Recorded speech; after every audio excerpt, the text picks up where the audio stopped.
कलयुग अवतारी भगवान श्री रामदेव जी और दल्ला सेठ की सच्ची कथा।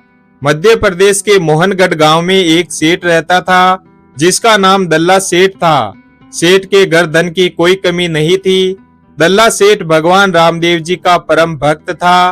रोजाना अपने घर पर सुबह शाम रामदेव जी की पूजा पाठ किया करता था। सेठ की स्त्री भी बड़ी सुशील और पतिव्रता थी। सेठ के कोई कमी नहीं थी, मगर सेठ को एक दुख था, उसकी कोई संतान नहीं थी। इस कारण से सेठ और सेठानी हमेशा दुखी रहते थे।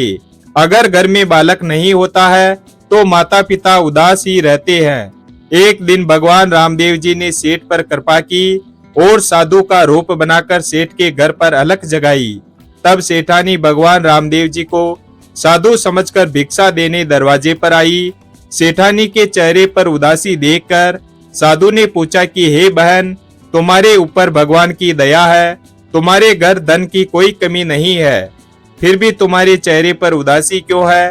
तब सेठानी कहने लगी, महाराज, मैं बड़ी अभागिन हूँ, मुझे सब सुख है, मगर भगवान ने मेरे भाग्य में पुत्र सुख लिखा ही नहीं। तब साधु बोला, हे बहन, भक्ति में बड़ी शक्ति होती है, भक्ति करने से भाग्य बदल जाता है। जैसे देखो, सावित्री ने अपने पति की भक्ति करके यमराज को हरा दिया, इसलिए तुम भी भक्ति करो, तुम्हारा भी भाग्य बदल जाएगा। तब सेठानी कहने लगी, महाराज, आप ही बताइए मैं क्या करूं? तब साधु ने कहा, बहन, अब की दूज को अखंड पाठ करना और श्री रामदेव जी का जुम्मा रात भर जगाना। जो वस्तु तुमको अधिक प्रिय हो उसका त्याग करना और कठिन से कठिन प्रतिज्ञा करना। निश्चय ही भगवान तुमको पुत्र सुख देगा। कर्म करना मनुष्य का कर्तव्य है, भाग्य को दोष देना कायरों का काम है। आज के कलयुग में जागती ज्योत श्री रामदेव जी की है। जो भक्त गूगल, धूप, घी की ज्योत करके भगवान श्री रामदेव जी की पूजा करता है, उस भक्त के सब कार्य सिद्ध हो जाते हैं। उसी समय सेठ भी बाहर से घूमता हुआ अपने घर आ गया। सेठानी और साधु की बात सुनकर सेठ कहने लगा, महाराज, इतने दिन से रोजाना श्री रामदेव जी की हम पूजा करते आए हैं, फिर भी हमारी झोली खाली की खाली ही है। तब साधु कहने लगा, सेठ, श्री रामदेव जी के पर्चे का क्या कहना? कलयुग में जागती ज्योति है, उनके दर्शन मात्र से ही अंधे को दिखाई देने लगता है, कुष्ठ रोगी का रोग मिट जाता है, बाजियों के पालने झूलने लगते हैं। इसलिए तुम श्री रामदेव जी की मन्नत करो, अवश्य तुम्हारे घर में पालना झूलेगा। इतना कहकर वो साधु अंतर ध्यान हो गया। तब सेठ ने साधु को इधर उधर ढूंढा, पर साधु नहीं मिला। तब सेठ और सेठानी दोनों समझ गए कि साधु रूप में स्वयं श्री रामदेव जी पधारे थे। तब सेठ और सेठानी बड़े खुश हुए और दूज के दिन श्री रामदेव जी का अखंड पाठ व जुम्मा रख लिया। श्री रामदेव जी का सत्संगत सुनकर मोहनगढ़ में संत महात्मा आने लगे और दूज के दिन अखंड पाठ शुरू हुआ। तब सेठ और सेठानी ने श्री रामदेव जी की आरती उतारी और सेठ कहने लगा, अगर श्री रामदेव जी ने हमको पुत्र दिया तो पुत्र को प्रभु दर्शन के लिए लेकर जाऊंगा और उनके दरबार में ही धूमधाम से बच्चे का मुंडन कराऊंगा। सेठ और सेठानी ने ऐसा निश्चय कर लिया। रोजाना अपने घर पर प्रभु की आरती करना, साधु संतों को भोजन कराना सेठ और सेठानी का नियम बन गया। धीरे धीरे सेठानी की आशा पूरी होने लगी। श्री रामदेव जी की दया से 9 महीने बाद सेठानी ने एक पुत्र को जन्म दिया। तब सेठ की खुशी का ठिकाना ही नहीं रहा। पूरे गांव में मिठाई बांटी गई और साधु संतों और ब्राह्मणों को भोजन कराया गया, गरीबों को वस्त्र दिया गया। सेठ और सेठानी बड़े खुश थे। सारे गांव के लोग भी बड़े खुश थे और कह रहे थे कि श्री रामदेव जी ने बहुत दिनों बाद आपको पुत्र दिया है। सारा गांव खुशी से नाच रहा था, श्री रामदेव जी की जय जयकार कर रहा था। इस प्रकार सेठ का लड़का धीरे धीरे बड़ा होने लगा और वह लड़का 5 साल का हो गया। तब सेठ और सेठानी ने रुणीचा जाने का निश्चय किया और लड़के का जड़ूला रुणीचा जाकर ही उतारना है। ऐसा निश्चय करके सेठ और सेठानी श्री रामदेव जी के दर्शन करने की तैयारी करने लगे। पहले के समय में आने जाने का साधन ऊंट, घोड़े, बैलगाड़ी पर ही आना जाना होता था, मगर सेठ ने सोचा कि अपने को तो पैदल जाना ही अच्छा है। तब सेठानी कहने लगी, सेठ जी, पैदल यात्रा करना तो बड़ा पुण्य का काम है, पैदल यात्रा का महान फल होता है। इस तरह भादवा का महीना लगते ही सेठ और सेठानी और उनका 5 साल का लड़का तीनों अपने गांव मोहनगढ़ से श्री रामदेव जी की पैदल यात्रा करने निकल पड़े। बड़े बड़े पहाड़, भयानक जंगलों और नदी नालों को पार करते हुए आगे बढ़ रहे थे।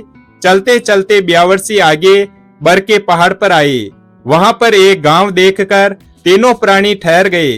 तब सेठ और सेठानी ने श्री रामदेव जी की पूजा की। फिर तीनों ने भोजन किया। इतने में एक आदमी ने आकर कहा, सेठ राम राम। तब सेठ ने कहा, राम राम। तब वह आदमी पूछने लगा, आप लोग कहां से आए हो, आगे कहां जाना है, इस भयंकर जंगल में आपको डर नहीं लगता है?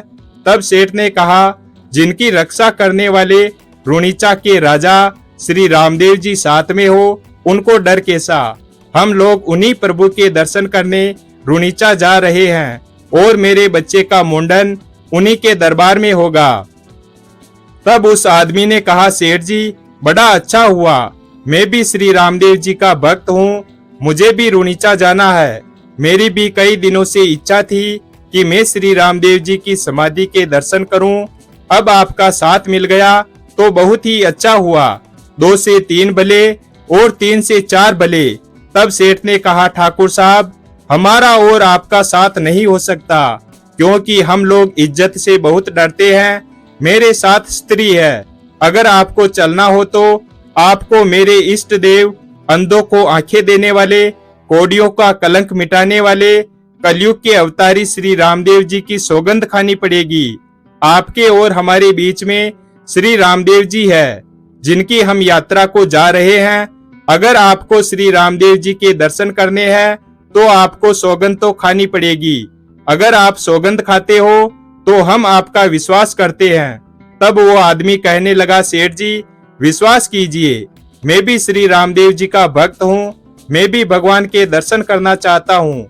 इतने पर भी आपको विश्वास नहीं होता हो तो मैं श्री रामदेव जी की सौगंध खाता हूँ कि मैं आपके साथ कोई धोखा नहीं करूंगा और मेरे होते हुए कोई भी रास्ते में आपका बाल भी बांका नहीं कर सकता। जब उस ठाकुर ने श्री रामदेव जी की सौगंध खाई तब सेठ को विश्वास हो गया। मगर सेठानी कहने लगी कि हे सेठ जी, यह आदमी अच्छा नहीं है, इसका विश्वास करना ठीक नहीं है। उसी वक्त सेठ ने कहा, मूर्ख स्त्री, कैसी बात करती हो? जिसने श्री रामदेव जी की सौगंध खाई हो और हमारे रक्षक भगवान श्री रामदेव जी हो, उसका कोई भला क्या बिगाड़ सकता है? इतना कहकर सेठ और सेठानी और उनका लड़का आगे बढ़े और रास्ते में दोनों तरफ बड़े बड़े पहाड़ आए। चारों तरफ बड़ी बड़ी झाड़ियों से घिरा हुआ जंगल, सुनसान वह स्थान बड़ा ही भयंकर था। जब गांव बिराटिया पास आया तो वह ठाकुर तो ऐसी ही जगह की तलाश में था। वह लुटेरा हाथ में तलवार लेकर आगे आया और बोला, सेठ सावधान, अब मैं तुमको जिंदा नहीं छोड़ूंगा, बुला ले तेरे रामदेव को। ऐसा कहकर जोर जोर से हंसने लगा। जब उस लुटेरे ने जोर से आवाज लगाई और बोला, सेठ ठहर जाओ, जो भी धन तुम्हारे पास है वो सब मेरे हवाले कर दो। जब सेठ ने इधर उधर नजर दौड़ाई तो उस भयंकर जंगल में कोई नजर नहीं आया। जावे तो कहां जावे, भाग कर जाना भी कठिन था। इतने में उस लुटेरे ने अपनी तलवार से सेठ पर वार किया और एक ही वार में सेठ का सिर धड़ से अलग कर दिया। सेठ को मारकर वह लुटेरा 5 साल के लड़के को मारने लगा।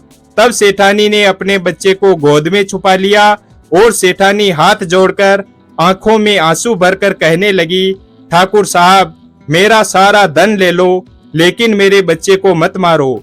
आपने मेरे पति को मारकर मेरा सारा संसार सूना कर दिया। अब इस बच्चे ने आपका क्या बिगाड़ा है? मैं आपके पांव पड़ती हूँ, मेरे बच्चे को छोड़ दो।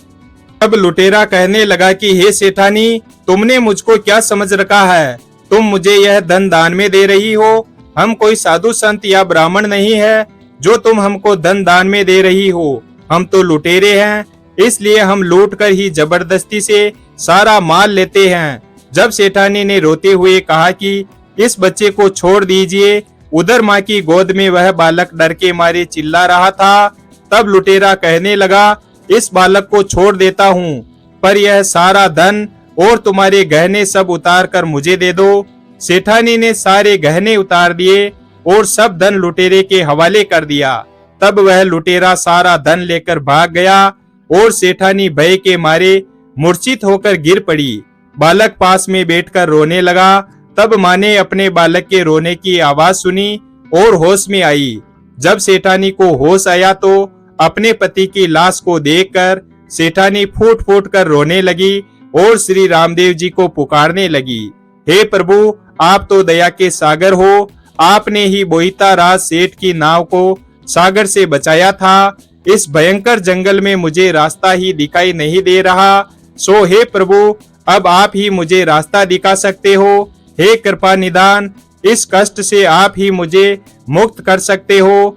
आप जल्दी लीले घोड़े पर चढ़कर पधारो। हे माता मेणा दे के लाल, रानी नेतलरा भरतार, आप जल्दी पधार कर इस अबला को रास्ता दिखाओ। हे प्रभु, आपने ही द्रौपदी की लाज बचाई। आपने ही गज की पुकार सुनी और गरुड़ पर चढ़कर गज को बचाया। हे अजमल घर अवतारी बाबा रामदेव, इस अबला की पुकार सुनकर आप पधारो। इस तरह सेठानी के रुदन से सारा जंगल गूंज उठा। तब भगवान श्री रामदेव जी ने सेठानी की पुकार सुनी तो वे लीले घोड़े पर चढ़कर एक राजकुमार का रूप बनाकर रास्ते में खड़े हो गए। इतने में वह लुटेरा धन सहित श्री रामदेव जी के पास से गुजरा। तब श्री रामदेव जी ने उस चोर से कहा कि हे भाई, चोरी करना महापाप है। तुमने चलते हुए राहगीर को मार डाला और उसका सारा धन ले लिया। तुमको जरा भी दया नहीं आई। तुम एक अबला को रोती बिलखती इस भयंकर जंगल में छोड़कर चले आए। तब चोर बोला, हे घोड़े वाले, तुम्हारा रास्ता नापो। तुमको मेरे पापों से क्या मतलब है? जरा भी तुमने गड़बड़ की तो इस धन के साथ तुम्हारा यह घोड़ा और भाला भी ले लूंगा। उस लुटेरे के इतना कहते ही रामदेव जी ने चोर को आंखों से अंधा कर दिया और पूरे शरीर से कोड़ कर दिया और खून बहने लगा। तब वो चोर त्राही त्राही चिल्लाने लगा।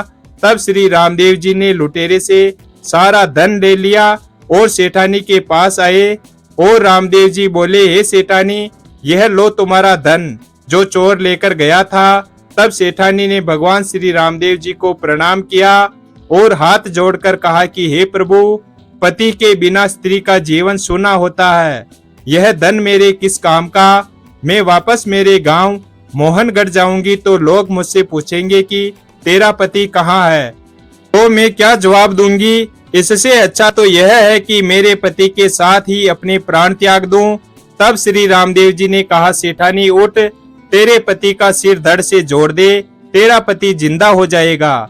तब सेठानी रामदेव जी से बोली, हे प्रभु, मेरे हाथ पांव कांप रहे हैं।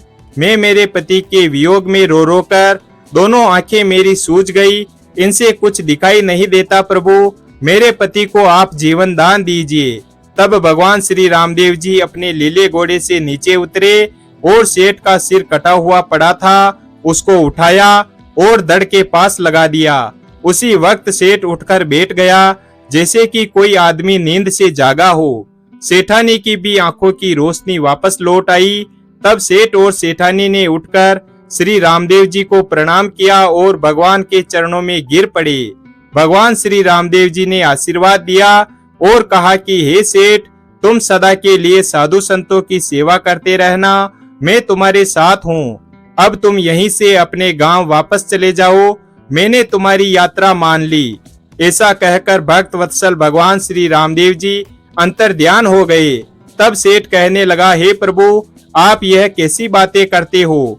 मैं रुनीचा आऊंगा और आपका जुम्मा जगाऊंगा और आपको प्रसाद चढ़ाऊंगा जब मेरी यात्रा पूर्ण होगी।